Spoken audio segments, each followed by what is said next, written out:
Assalamualaikum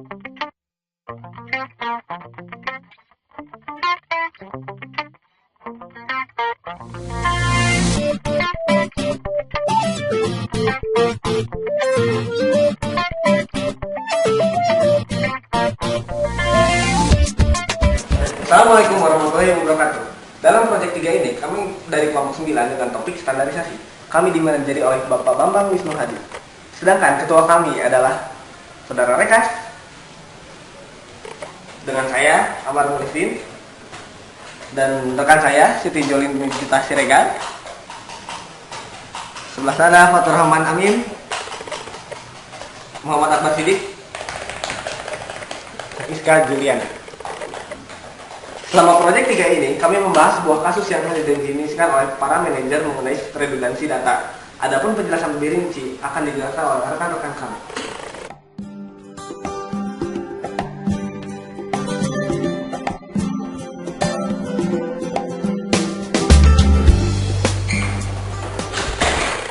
Sebuah perusahaan retail yang bernama PT Sukses Jaya bergerak di bidang distribusi barang. Perusahaan ini mempunyai banyak cabang yang tersebar di seluruh Jawa Barat. Cabang tersebut mempunyai agen yang berupa toko-toko, warung, hingga supermarket. Nah, perusahaan tersebut sudah menerapkan sistem pendataan customer. Setiap customer yang baru dan ingin menjadi anggota akan dicatat dan dimasukkan datanya. Berikut ini adalah alur dari pendistribusian barang tersebut. PT Sukses Jaya yang merupakan perusahaan utama mendistribusikan barang kepada cabang-cabang. Kemudian cabang tersebut mempunyai agen berupa toko-toko, warung, dan supermarket.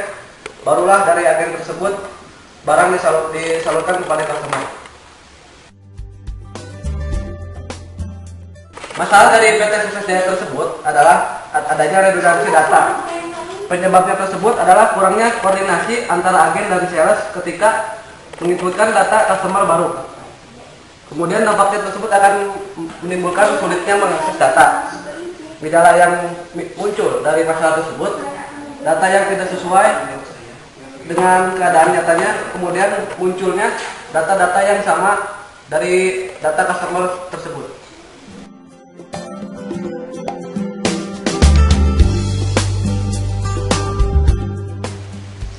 Solusi permasalahan dari kasus yang telah dijelaskan oleh rekan saya adalah membuat standarisasi data, di mana yang dimaksud dengan standarisasi data adalah suatu acuan untuk mencegah adanya data yang tidak perlu. Adapun kaitannya dengan masalah yang terjadi dalam topik ini yaitu bisa membuat standarisasi data alamat, di mana dalam standarisasi alamat kami membuat field tertentu yang harus digunakan agar tidak terjadi kekeliruan saat mendefinisikan data.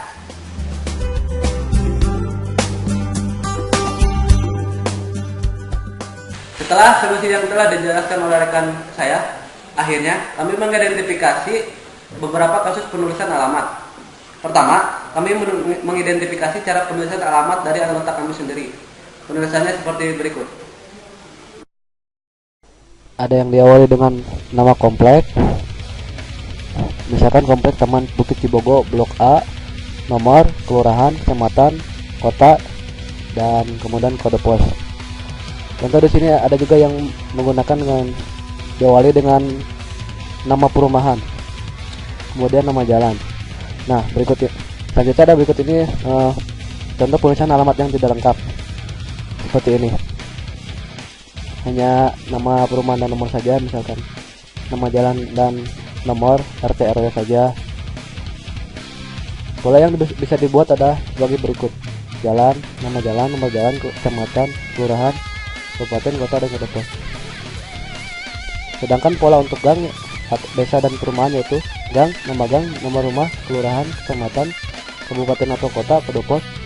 Nah, kemudian untuk pola untuk desa diawali dengan desa, nama desa, kecamatan, kabupaten atau kota, kode pos. Dan juga pola untuk perumahan diawali dengan nama perumahan, kelurahan, kecamatan, kabupaten atau kota, dan kode pos. Terima kasih.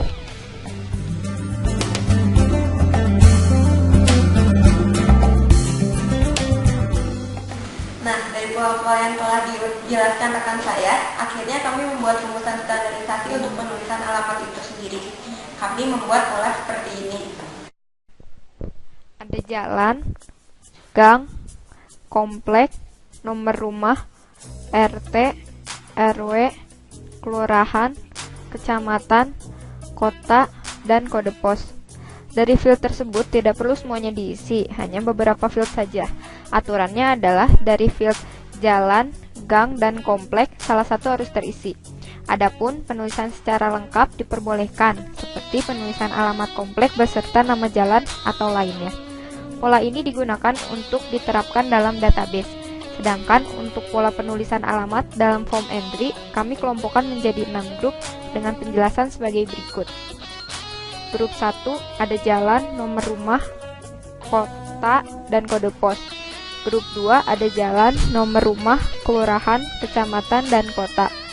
Sedangkan grup 3 ada gang, kelurahan, kecamatan, dan kota. Grup 4 ada komplek, nomor rumah, kode pos, dan kota. Grup 5 ada komplek, nomor rumah, kelurahan, kecamatan, dan kota. Grup 6 ada desa, kampung, kecamatan, dan kota. Penulisan alamat yang sesuai dengan grup inilah yang akan masuk ke dalam sistem kami. Sedangkan yang tidak lengkap akan masuk ke dalam tabel lain untuk diperiksa manual oleh user. Sebenarnya penulisan data yang telah kami asumsikan mengandung beberapa field lain, yaitu adanya ID customer, nama toko, dan nama pemilik.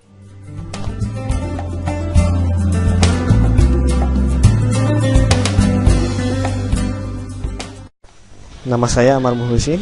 Di sini saya akan menjelaskan tentang master data dari alamat. Master data alamat ini berfungsi untuk menampung data-data alamat dari seluruh data yang ada di dalam sistem ini untuk menjadi acuan standar dari data alamat yang akan dimasukkan oleh user. Di sini kita memiliki master data kota, komplek, jalan, gang, desa, kelurahan, kecamatan, dan kecamatan. Ini adalah master data kota. Di sini kita bisa memasukkan nama kota atau nama kabupaten yang ada di dalam sistem ini. Untuk kasus ini di Jawa Barat. Di sini juga kita bisa melakukan proses searching, dan ini adalah master data komplek. Di sini kita sama seperti master data kota. Di sini juga kita bisa melakukan proses searching melalui data grid yang ada di bawah ini. Begitu pula dengan tabel-tabel lainnya, seperti jalan. Di sini ada nama jalan. Dan nanti fungsinya adalah untuk memberikan reference atau memberikan suatu masukan kepada user agar mengacu pada standar yang sudah kita masukkan. Begitu pula di sini ada gang. Di sini ada desa. Ini kelurahan. Ini ada desa.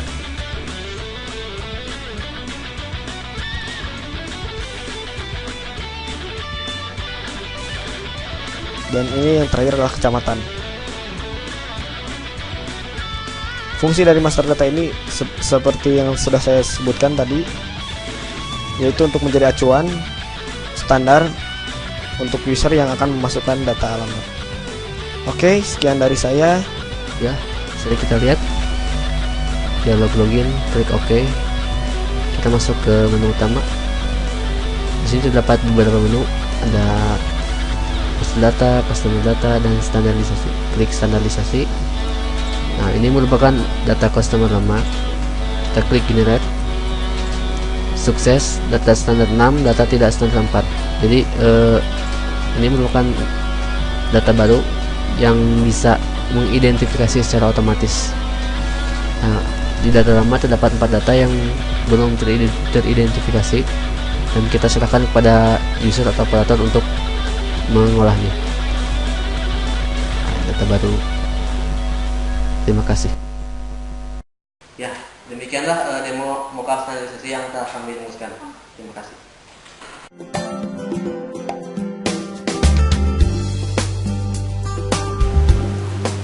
Ya, di sini saya akan mencoba mendemokan aplikasi yang telah kami buat selama mengikuti proyek 3 di jurusan Teknik Komputer Polban. Sebelumnya, saya akan menjelaskan aplikasi ini secara garis besar. Aplikasi ini kami beri nama Standarisasi Data Customer versi 1.0. Aplikasi ini juga berbasis Java, dibuat menggunakan NetBeans versi 6.8. Aplikasi ini memiliki fitur Master Data Customer yang berfungsi untuk mengupdate alamat customer, data penambah customer baru. Aplikasi ini juga memiliki fitur standarisasi yang berfungsi untuk mengelompokkan alamat. Fitur standarisasi ini hanya bisa melakukan pemindahan alamat jika pola penulisan alamat sesuai dengan acuan kami. Dan harus ada master data jalan, gang, kampung, desa, dan field lainnya pada database. Secara garis besar, cara kerja fitur standarisasi ini memilah alamat yang mula-mula satu field menjadi beberapa field, seperti yang dijelaskan rekan saya sebelumnya. Lalu, setiap alamat tersebut divalidasi apakah sesuai dengan standarisasi yang kami tetapkan atau tidak. Jadi, input dari fitur ini berupa data customer dengan alamat satu field, dan outputnya berupa data customer di mana alamatnya sudah dipecah sekaligus dikelompokkan menjadi alamat yang memenuhi standar dan yang tidak memenuhi standar.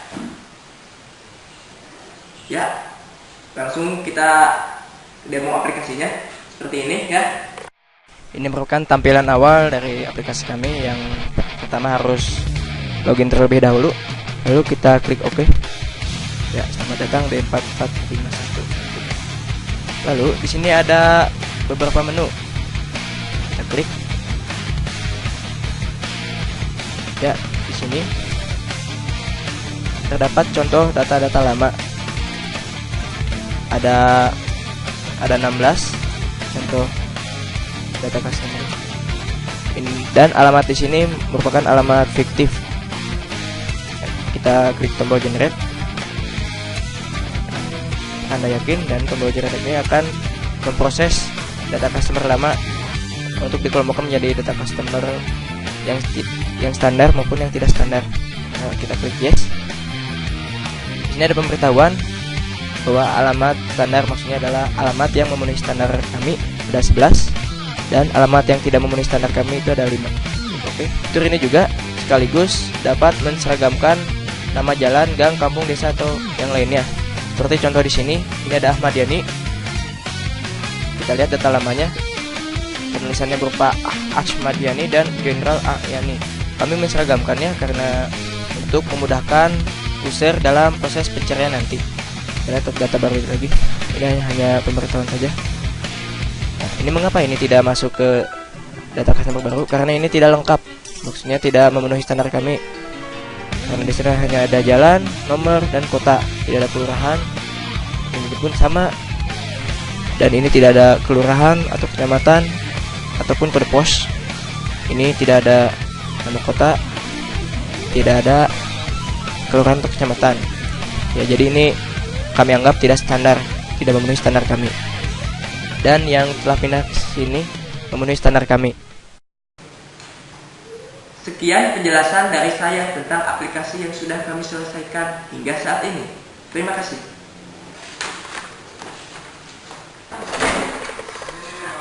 Nah, itu tadi penjelasan rinci dari proyek 3 yang telah kami lakukan. Dalam implementasi aplikasi yang baru selesai sampai sini, adapun kendala saat pengerjaannya adalah kurangnya waktu di luar jam proyek untuk mengerjakan ini. Setelah penjelasan di atas, kami berharap dapat berguna untuk menyelesaikan problem yang ada. Akhir kata dari kami, mohon maaf dan terima kasih. Sampai jumpa.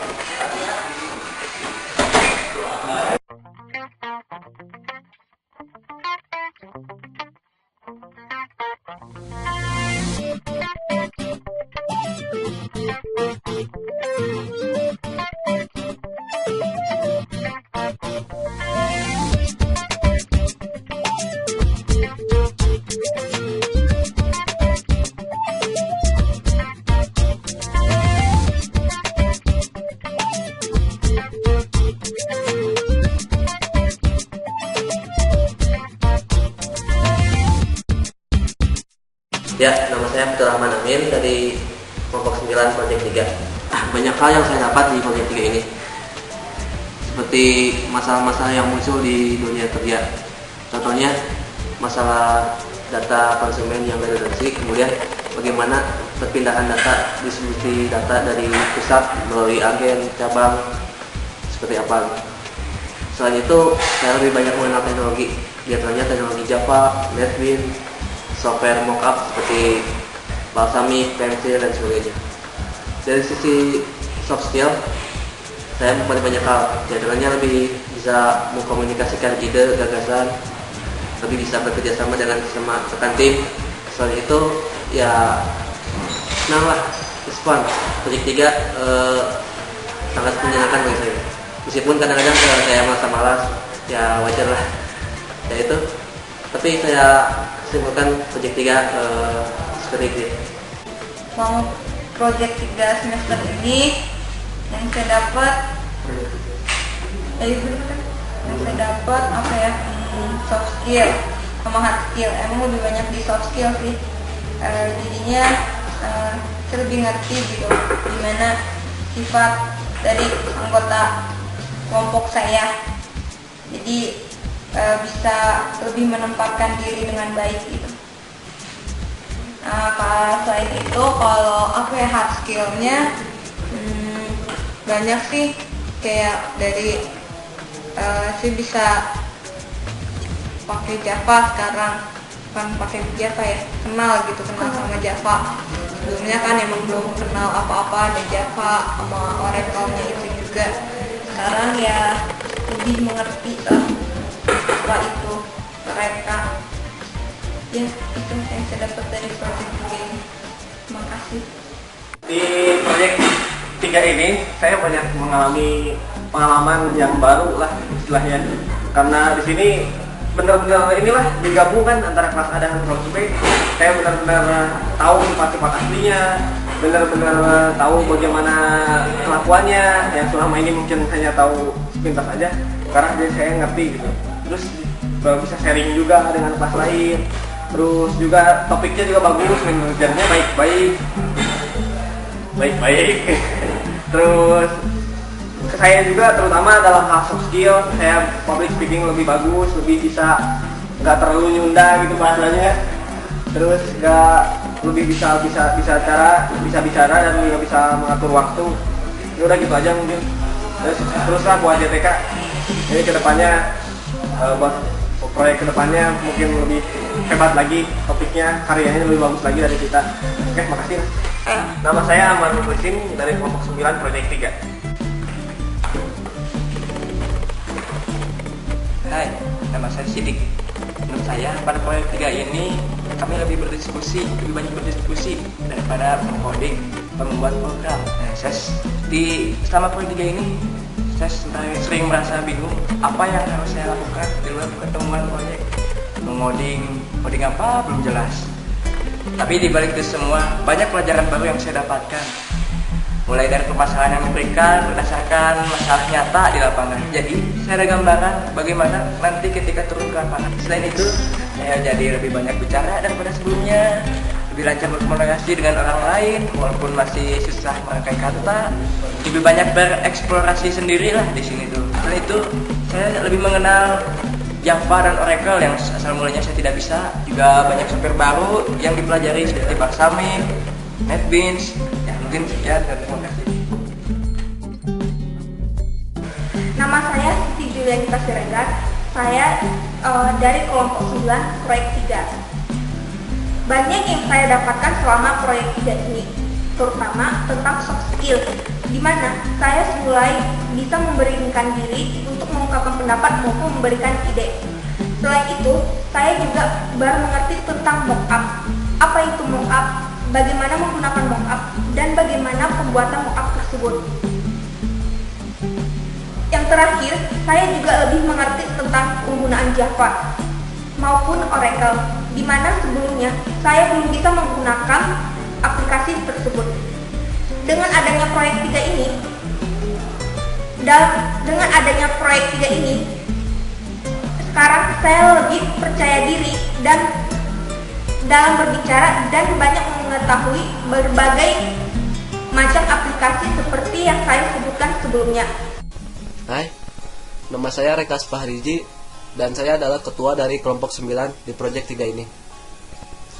Selama menjalani Project 3 ini, saya mendapatkan berbagai pelajaran, baik hard skill maupun soft skill. Ketika kita membuat sesuatu, dalam dunia kita misalkan ketika membuat software, kita harus memperhatikan atau memikirkan antara kasus dengan dunia nyatanya. Nah, dan setiap problem yang akan dibahas sudah terlebih dahulu ada yang membahasnya.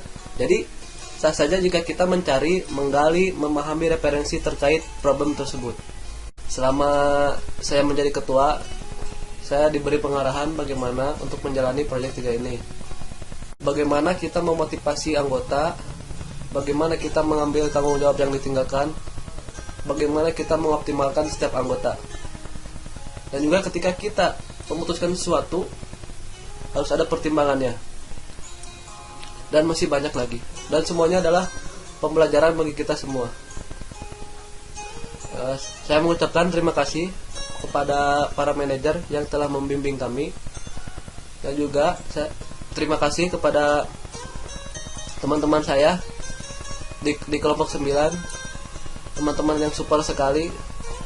Rasanya senang sekali bisa berkolaborasi dengan kalian.